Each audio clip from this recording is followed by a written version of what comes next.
লক্ষ লক্ষ টাকা মোহরানায় লিখে ছেলেদেরকে পঙ্গু বানানো হচ্ছে। 10 লাখ টাকা মোহরানা কেন নির্ধারণ করে বলুন তো? কারণ আমার মেয়েকে তাহলে আর ছেড়ে দিতে পারবে না। 10 লাখ টাকা দেওয়ার ভয়ে আমার মেয়েটাকে ছেড়ে দিতে পারবে না। আবার যদি ছেড়ে দেও তাহলে ওই 10 লাখ টাকার জন্য যৌতুকের মামলা দিতে পারবো, ওই 10 লাখ টাকার মোহরানা মামলা দিতে পারবো, এবং ওই টাকাটা আমাকে আদায় করতেই হবে, যাতে পরবর্তীতে আবার মেয়েকে ধুমধাম করে গয়নাগাটিতে বিয়ে দেওয়া যায়। এই চিন্তাটাই কিন্তু মেয়ের বাবা মা করে থাকে বেশিরভাগ। একটা মোহরানাকে কেন্দ্র করে দিনের পর দিন একটা পুরুষ কতটা নির্যাতিত হচ্ছে আমাদের এই সমাজে, এটা কি আপনারা বুঝতে পারেন? আমরা কিন্তু বিভিন্ন নিউজ ফিডে দেখি বা পত্রিকায় খবরে দেখি যে মোহরানাকে কেন্দ্র করে বিয়ে ভেঙে গেছে, এমনও শোনা যায় যে বিয়ের আসর থেকে বর উঠে চলে গেছে। কিন্তু কেন?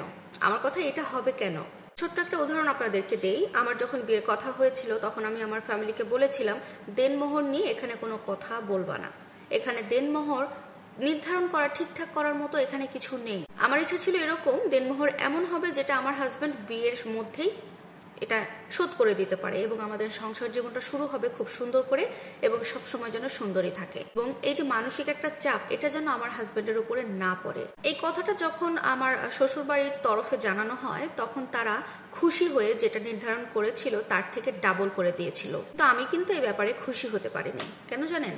কারণ যারা নির্ধারণ করেছিল এই দেনমোহরের টাকাটা, তারা কিন্তু এই টাকাটা শোধ করবে না, টাকাটা শোধ করবে আমার হাজবেন্ড। এই যে আমার হাজবেন্ডকে আমার মোহরানাটা পরিশোধ করতে হয়েছে, একটা মানসিক প্রেশার তাকে নিতে হয়েছে, এটা কিন্তু যারা নির্ধারণ করেছে তারা নেয়নি, এই মানসিক প্রেশারটা আমার হাজবেন্ড নিয়েছে। যেদিন সেই মোহরানাটা পরিশোধ করেছে সেদিন কিন্তু সে মুক্ত হয়েছে। কিন্তু 10 থেকে 50,000 টাকা যদি হতো মোহরানা, তাহলে কিন্তু বিয়ের দিনই আমার হাজবেন্ড শোধ করে দিতে পারতো। তো আমি এখন মেয়েদেরকে একটা কথা বলতে চাই, আপনি একটা মেয়ে হয়ে আপনার মোহরানা আপনি ফিক্সড করলেন 10 থেকে 20 লাখের মধ্যে। কথা হচ্ছে এটা যে আপনার সংসারটাই যদি না টেকে, ওই সংসার থেকে আপনি 10 লাখ 20 লাখ টাকা নিয়ে এসে কি হবে, কি করবেন? আমার কথা, আপনি তো যাচ্ছেন তার সাথে সংসার করতে। এখন আপনি যদি তার সাথে সংসারটাই করতে না পারেন, তার কাছ থেকে টাকা নিয়ে এসে কি হবে? 10 লাখ টাকা কেন মোহরানায় ঠিক করা হয়? কারণ একটাই, আমার মেয়েটাকে ছেড়ে দিতে পারবে না। যদি ছেড়ে দেয় তাহলে 10 লাখ টাকা দিয়ে দিতে হবে।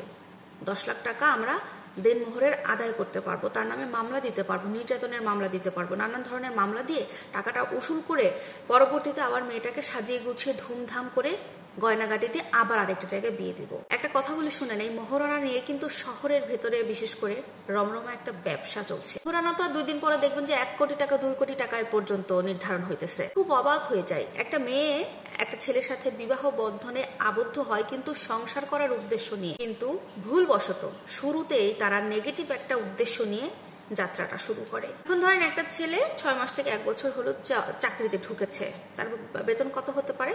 খুব বেশি হলে 60,000 কিংবা 30,000, এরকম একটা গড় অ্যাভারেজে কিন্তু থাকে। আচ্ছা 30,000-এই আমরা হিসাবটা ধরি, 30,000-এ বেতন পাইতেছে, তার বছরে কত হয়? 1,80,000-এর মতো হইতে পারে। সে কিছুদিন জমিয়ে 1 লাখ খানেক টাকা জমিয়েছে, পরে ধারটার করে হয়তো সে বিয়ে শাদী করলো কিছু টাকা খরচ করে। যত যাই হোক, কয়দিন পরে কি হবে জানেন? ছেলেরা বিয়ে করতে ভয় পাবে।